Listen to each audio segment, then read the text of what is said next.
Hi, and thanks for joining me for this blog entry. I decided that the best way to share this particular series, actually, of blog entries is through video. That way I can demonstrate um, how I went about this, how it was conceived, all that stuff. So I started thinking about this 4 years ago, and I thought it would be kind of cool if we're able to create a virtual experience for fans. Now, this would be a way maybe to reach people that aren't associated with the band program, maybe have never been in band, but they're a big fan of maybe a particular sports team or a school. And so I started asking some questions about creating a virtual environment using Piware, Screencast-O-Matic, and iMovie. And so the goal was to connect with fans in a new and exciting way, really kind of a hype thing. This is not something that you're going to use to teach your students how to perform the show or, um, or really any of that. It's more of just something to connect with people who are outside of your program. It could be actually connect with just about anybody. It could be anybody anywhere who is a band fan or a football fan, and that's really how I got to this point. Okay, so this was 2016. I ended up shelving the idea and then coming back to it during 2020 because of COVID. And my day job is working at the University of Nebraska as assistant director of bands, and the Big Ten that Nebraska is part of decided this year that there would be no bands in the stadiums for games, and not really even fans. Family are allowed to attend, but that's it. So, what were some ways that I could still bring attention to our band program and promote it? That's something that I'm always thinking about. What are ways to promote what we're doing, what our students are doing, what they're achieving? And so, for the last several years, I've used videos of Pyra animation to do this. And so this was a little different way of going about that. So, the questions I started asking: how could I create a virtual experience that would be accessible from just about anywhere in the world? I wanted this to be something that anybody could look at. Um, a Husker fan who is in the military and stationed overseas, uh, a Husker graduate who now lives in Australia. Those people that have connections with the Cornhuskers are everywhere, and so I wanted something that they would be able to find and then be able to connect with. And how would such a creation look and sound? So I started thinking about what I would want to see, right? As a fan, what it would have to look as real as possible. It would have to sound as real as possible. So this started directing my thinking in how this whole thing would come about. So then I started looking at, all right, so if it's going to look and sound as realistic as possible, what do I need to make those things happen? What are the elements? What are the sounds? What are the visual things? How does the animation have to move in order to make it as realistic as possible and make it something that people would sit and watch? Um, I also decided that I wanted to use our pregame show, and I felt like that was something that most people would connect with. It has the fight songs in it. It has um, just that hype element that you're looking for. All right, they may not be a fan of the music of the Police, so if you put up a Police tune and animate it and do all the kinds of things I was doing with this idea, it may not be as popular among you know sports fans or Cornhusker fans. It might be popular among the students in the band or their families at the time, but it wouldn't have the wide ranging appeal that pregame would. And so then I started looking at those essential elements needed.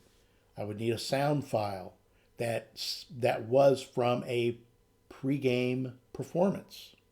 Then it would have the crowd sounds. It would have them responding to the fight songs and cheering where they're supposed to in dear old Nebraska U, doing the Go Big Reds at the end. All those things I wanted to have be part of this to make it as realistic as possible. I would need JPEG files of the stadium. I would need the field to look like Tom Osborne Field in Memorial Stadium.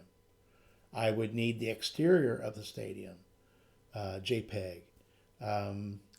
I would need to have uniforms designed, the color guard uniform, the band uniform, all the instruments in the right places, the flags. We use flags from each of the Big Ten schools in pregame, so I had to create a flag for Michigan and Michigan State and Penn State and Rutgers and all the other schools.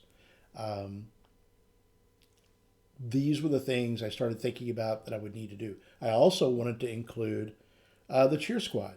They're part of pregame. At this point, I still don't have their uniforms exactly the way they look. I did what I could at this point in my development in using Pyware animation and creating uniforms. So I'm going to continue working on it. But then I started thinking about what are the steps or actions needed to execute. I already had the Pyware file or files that would animate the dots on the field. All right, so create all the it would show the formations, move from formation to formation, and I had it synced with music. And I had used a pregame audio file and lined it up with the actual animation. So I already had those things, but then, like I said a minute ago, I had to start creating those essential elements. I had to find the JPEGs of the stadium. I had to make the field look like Tom Osborne Field. I had to create the flags for all the Big Ten schools. I had to create the flags that our color guard uses for pregame. All those things, I had to start executing those actions and those steps to put things together. And then started thinking about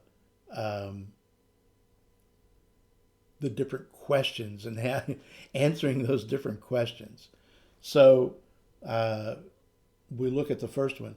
How could I create a virtual experience that would be accessible just about anywhere in the world? Okay, so I would use Pyware's animation capabilities. And Pyware does quite a bit. There are some limitations to what the individual performers can execute in animation. But as far as moving from point A to point B, you can make them high step, you can make them glide step. They do backward march, they'll do crab step. All those kinds of things are in Pyware. And then they can also move the color guard equipment, again with some limitations. So I wanted to make sure I used as much of the Pyware animation capabilities as possible. I could also use Pyware to capture different angles of the performance. So I could make it look like I'm in a blimp and looking down on the field. I could make it look like I'm sitting in the southwest corner of the stadium and looking diagonally across the field. I could actually be a performer on the field. And so thinking about how I would use those things in Pyware in the animation, and then capturing those with Screencast-O-Matic.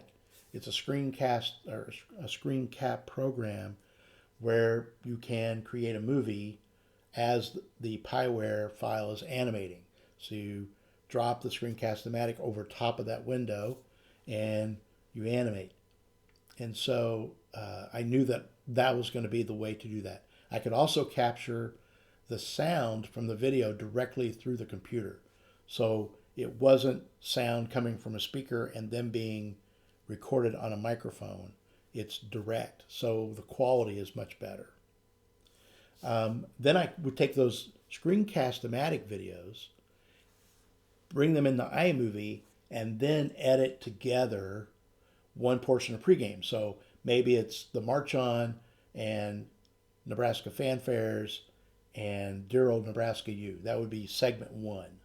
So you create one big video of the short clips, because if I want to change angles in the Pyro animation, I might want to do that gradually, but then I also may want to just make it a quick change. So we go from southwest corner to the 50-yard line. Then we go to the blimp to see a particular move. And so iMovie is a great way to do that. So then edit the shorter videos into a complete product in iMovie. And then take that and export it to YouTube. And that way, people from just about anywhere in the world where they have internet access and access to YouTube can view the virtual experience, okay, or the virtual pregame. So that's where I conceived everything in how I went through that. And I didn't come back to it. I kind of started the process in 2016, dropped it, and then came back to it really mostly out of,